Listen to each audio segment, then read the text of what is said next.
My name is Tatiana Snow, 35, a tax consultant in Raleigh, North Carolina. For the last decade, I've been the family ATM dad's triple bypass my brother's endless college bills, the flooded basement after Hurricane Debbie. I even turned down a six-figure job in Charlotte just to stay close. Friday night, at the same dinner table I paid to refinish Dad, slid the house deed across to my brother. "Your brother deserves it," he said, pen already scratching his name. Mom added the keys to the paid-off Ford Explorer, and the 401k rollover forms $180,000 total. My brother leaned back, smirking, that smug little twist on his lips like he'd been waiting his whole life for this moment. I didn't scream. I didn't cry. I just went quiet, stepped onto the porch and made one phone call. The next morning, their phones blew up in panic. If you've ever been completely erased by the people you bled for, smash that like button, subscribe right now, and turn on notifications because you won't believe what happened 90 days later. 6 years ago, Dad collapsed in the driveway of our Cary home. The ambulance rushed him to Wake Med Raleigh, and the surgeon delivered the bill that same night, $28,000 for triple bypass and a week in cardiac ICU. Mom called me at 2 in the morning, voice shaking, saying the insurance deductible alone would wipe them out. By sunrise, I had wired every penny from my emergency fund. Dad came home with a new scar and a quiet nod, nothing more. Ryder Snow was 23, then starting his freshman year at UNC Charlotte. Mom insisted a business degree would turn him into an entrepreneur, so I picked up the tab, $22,000 a year for 4 years, tuition fees, on-campus housing, the works. That's $88,000 total while I lived in a one-bedroom in North Raleigh and drove a 2009 Civic with 180,000 miles. Ryder partied every Thursday through Sunday, flunked calculus twice, and still got a new Mustang GT the day he turned 21, a motivation gift from Mom and Dad, $35,000 cash. I never got so much as a thank you card. Junior year, he blew $8,000 on a spring break trip to Cancun with his fraternity brothers. Mom called asking if I could help with a little extra because Ryder's credit card was maxed. I sent the money. The next summer, he did it again. Then again, senior year. Meanwhile, I worked 70-hour tax seasons eating ramen in the office so I could cover his meal plan overages. When graduation rolled around, Ryder's GPA scraped 2.1. Mom and Dad threw him a catered party at the Umstead, easily $10,000, with open bar and live band. My own graduation from NC State, magna cum laude in accounting, got a single dinner at Applebee's and a $50 gift card. Last year, Hurricane Debbie parked over central North Carolina for 3 days straight. The French drain in Mom and Dad's basement failed, and 4 feet of water ruined everything. Furnace, water heater, 40 years of photo albums. The contractor quoted $16,000 to dig new trenches, install 2 sump pumps, and replace the hardwood. Mom texted a single photo of the damage and the estimate. I paid it the same week, took a second freelance contract just to keep my own rent covered. Ryder showed up the day the crew finished, filmed a TikTok dancing in the dry basement like he'd done the work himself, captioned "Family House saved, big things coming." Over 2 million views. Every sacrifice stacked higher. I turned down a senior tax manager position in Charlotte that started at $125,000 plus full relocation because Mom said Dad's blood pressure couldn't handle me being 3 hours away. I stayed, built my freelance book of clients, and watched Ryder burn through 8 failed side hustles, pressure washing service that lasted 3 weeks. Drop shipping sunglasses, crypto trading that lost $12,000 in a month. Each time he crashed, Mom and Dad called me to keep him afloat. I always sent the money. They never noticed the bare walls in my apartment, the way I reused coffee filters, the vacations I never took. Ryder rolled up in new Jordans every season, posted gym selfies from Planet Fitness, paid with my transfers, and still got praised as the son with big vision. Mom kept a framed photo of him on the mantle from his high school football days. My master's degree hung crooked in the hallway bathroom. I told myself it was temporary, that one day he'd launch something real and pay it all back. Instead, He just kept taking, and they kept giving him the spotlight while I faded into the background, the reliable one who would never let them fall. That same Friday night, Ryder grabbed the signed deed and held it up like a trophy. He launched into his pitch right there between the mashed potatoes and gravy, voice loud enough for the neighbors to hear through the open windows. A chain of automated car washes across the triangle, starting with a flagship location off Glenwood South, full brushless tech membership app, the whole deal. 200,000 minimum to break ground, but with the house equity and 401k as collateral, he'd be golden. Mom's eyes lit up like he was announcing a cure for cancer. Dad leaned back, arms folded, nodding slow and proud the way he used to when Ryder scored touchdowns in high school. They didn't even look at me while the pen moved. Mom slid the Ford Explorer key fob across the table next, then the 401k rollover forms already filled out in Ryder's name, $180,000 ready to liquidate Monday morning. Ryder spun the key ring on his finger, grinning, wider eyes locked on mine like he was daring me to say something. I felt the room shrink, the air thick with their certainty that I'd just keep quiet and keep paying. I pushed my chair back, the legs scraping loud against the hardwood I'd paid to refinish twice. Stepped out onto the back porch where the North Carolina humidity wrapped around me like a wet blanket. Crickets screaming, distant traffic from I-40 humming steady. I dialed the number I'd saved under estate backup 7 years ago. Mr. Whitaker picked up on the second ring, voice calm as always. I didn't waste time on small talk, just told him exactly what they'd signed and when. He listened without interrupting, then laid it out clear under North Carolina General Statute 15-12-803.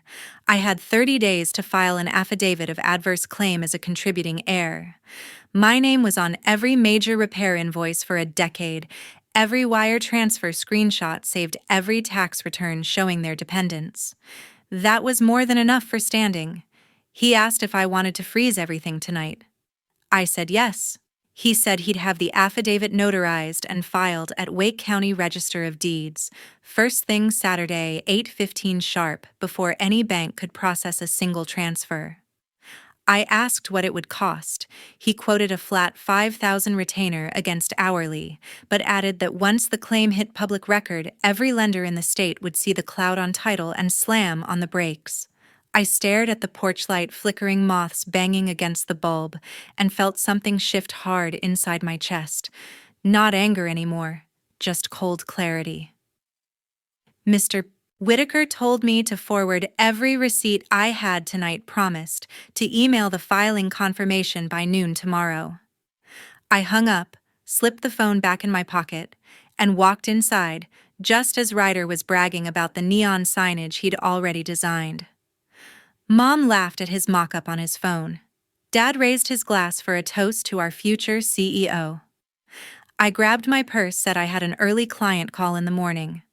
Ryder smirked again, called out, "Don't work too hard, sis," like nothing had changed. I didn't answer. Just walked out the front door, got in my paid-off Accord, and drove back to my apartment with the windows down and the radio off. By the time I pulled into my parking spot, Mr. Whitaker had already texted documents received. Filing at 8:15 confirmed. Sleep well, Tatiana. This ends tomorrow. 10 days later, Shannon Reed texted me at 1:14 in the morning. I was still awake finishing a corporate extension when the message lit up my phone, 3 screenshots and 1 line. "We have a massive problem." Shannon had been my roommate all 4 years at NC State, and now worked as senior loan officer at First Citizens Bank on Creedmoor Road. She flagged anything with the Snow name the second it crossed her desk, a favor we'd kept quiet since college. The first screenshot showed a home equity line of credit application dated 3 weeks before the dinner, $135,000 drawn against Mom and Dad's house, approved and fully disbursed. The second was the signature page, Ryder's scrawl on the borrower line, Mom's name forged below Dad's initials looped in blue ink that didn't match any pen they owned. The third was the disbursement confirmation wired straight to an account at Truist, ending in 4921, Ryder's personal checking. I sat back, coffee turning cold, and scrolled through the rest. Shannon had attached the internal fraud alert her system auto-generated when the deed transfer hit public record Monday morning. My adverse claim filed by Mr. Whitaker created an instant cloud on title. Every lender in North Carolina pulled the file within hours.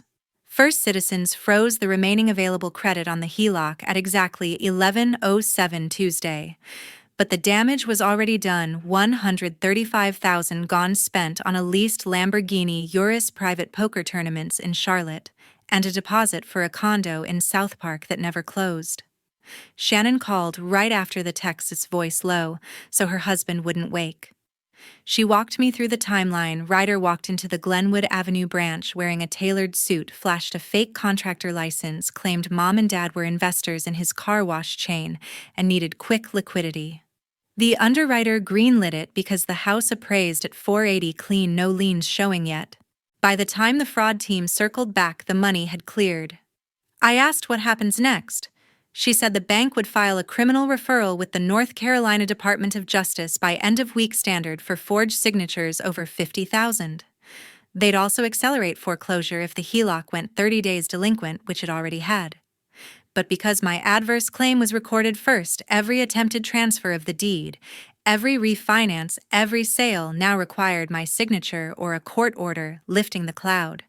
Ryder couldn't touch another dime without dragging the whole mess into open court. Shannon forwarded the full packet promissory note, truth in lending disclosure, right of rescission form, never signed by mom or dad, everything time-stamped and notarized by a woman who turned out to be Ryder's girlfriend at the time. I saved it all to an encrypted folder labeled Evidence. Then I opened the spreadsheet I'd kept since Dad's surgery. Every transfer, every invoice, every Venmo to Ryder labeled by date. Total contributions $246,812 over 10 years. I attached it to an email to Mr. Whitaker with one sentence: ready when you are. He replied before sunrise: motion to intervene in foreclosure filed today. Ryder will be served at the house by noon. Bank cannot proceed without us. I closed the laptop, walked to the balcony overlooking Crabtree Creek, and watched the first light hit the water. For the first time in a decade, the weight wasn't mine alone to carry. 72 hours later, my apartment door shook from pounding fists. It was 11:17 Monday night, and every light in the complex blazed on when I opened it. Mom stood crying in her nightgown, Dad behind her gripping his cane, Ryder red-faced and yelling before he even stepped inside. He shoved past me, waving a thick envelope from First Citizens Bank, screaming that the HELOC was frozen, and his Lamborghini lease got yanked back to the dealer that morning. Mom kept repeating they were about to lose the house because the bank scheduled a foreclosure auction in 88 days. Dad looked smaller than I'd ever seen him, asking why I was doing this to the family. I stayed calm, walked to the kitchen counter and opened my laptop. Pulled up the exact email Mr. Whitaker forwarded from the title company at 4:30 that afternoon, all transfers blocked, due to adverse claim filed by Tatiana Snow, Wake County Register of Deeds, Book 19234, page 1127. I turned the screen so they could read every line. Ryder grabbed for it. I pulled back and kept scrolling to the next page, the sheriff's notice of service stapled to the motion to intervene. Mom collapsed onto my couch, sobbing that the neighbors already saw the list pendants taped to the front door. Dad muttered something about Social Security not covering 2 mortgages. Ryder paced like a caged animal, veins popping, threatening to sue me for everything I owned, claiming I fabricated the whole claim to steal his inheritance. I let him finish, then opened the evidence folder and clicked the forged signature page Shannon sent. Zoomed in until Mom's fake loops filled the screen. The room went dead quiet except for her sharp inhale. Dad leaned closer, glasses slipping down his nose, and whispered, "That's not my handwriting." Ryder tried to laugh it off, said it was just a mix-up at the branch, but his voice cracked halfway through. I clicked again this time, the disbursement wire to his Truist account time-stamped the same day he posted Instagram stories from the Charlotte Motor Speedway VIP suite. Mom looked up at me with mascara streaks and begged me to call the bank, tell them it was a mistake, promise I'd sign whatever they needed. Dad added that Ryder would pay it all back once the first car wash opened. I closed the laptop, set it gently on the counter, and told them the only way forward was through court because the fraud referral was already with the North Carolina Attorney General. Ryder lunged again this time, knocking a lamp to the floor. Glass shattered across the tile. That's when I dialed 911 right in front of them speaker on giving the dispatcher my address and saying my brother was destroying property and refusing to leave. 2 Raleigh PD cruisers rolled up within 6 minutes, lights flashing red and blue through every window. The taller officer asked who owned the apartment. I showed my lease.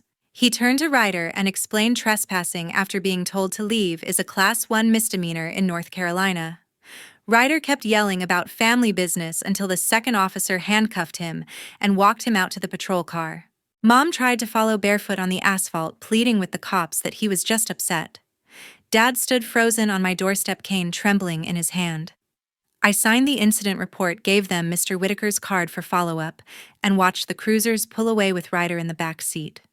Mom sat on the bottom step crying into her hands while Dad stared at the ground. I told them they could sleep in the guest room tonight if they promised no more scenes, but tomorrow they needed to find a lawyer who wasn't on my payroll. They left at dawn without a word. The following weekend, Ryder dropped the first TikTok. It was 47 seconds of him sitting in the empty living room, phone propped on a moving box, caption screaming, "Greedy sister steals parents' house." By Monday night, it cracked 3.4 million views, stitched by every family drama creator from Charlotte to Wilmington. He posted 11 more over the next 10 days, each one uglier. One showed Mom holding a foreclosure notice with my name circled in red marker. Another zoomed on Dad's blood pressure meds next to an eviction warning. Ryder narrated every clip in that fake cracked voice, calling me a narcissistic accountant who faked documents to rob her own blood. Comments exploded death threats. My office address doxed clients, texting screenshots asking if it was true. 45% of my freelance book vanished in 2 weeks. 3 corporate clients who paid $25,000 each per quarter emailed polite cancellations citing reputational risk. My monthly income dropped from $18,000 to $9,000 overnight. I stopped checking notifications after the 7th voicemail calling me trash. I hired a crisis PR firm in Durham the same day the first video hit 1 million. They scrubbed what they could, sent cease and desist letters through Mr. Whitaker, and filed DMCA takedowns on the worst clips. TikTok removed 9 out of 11 for coordinated harassment, but the damage stuck like tar. Ryder just switched to Instagram Reels and Facebook cross-posting to local Raleigh groups, with 80,000 members each. Mr. Whitaker added defamation to the lawsuit the next morning, slapping Ryder with a separate complaint in Wake County Superior Court for intentional infliction of emotional distress and tortious interference with business. We attached screenshots of canceled contracts, time-stamped revenue reports, and every harassing comment that mentioned my home address. Filing fee alone cost $280, worth every penny. Shannon kept feeding intel from the bank. Ryder tried to open a new credit line at Truist using Dad's social security number. The application got flagged and denied within minutes. He showed up at 2 title companies in Cary trying to force a quiet title action. Both refused once they saw my adverse claim on the preliminary report. Every door slammed shut louder than the last. I spent evenings compiling discovery binders thicker than phone books, color-coded tabs for every forged document, every Venmo, every tear-filled video he posted. The PR team pushed counter-content on my own channels, short clips of me calmly explaining North Carolina air property law. Nothing emotional, just facts.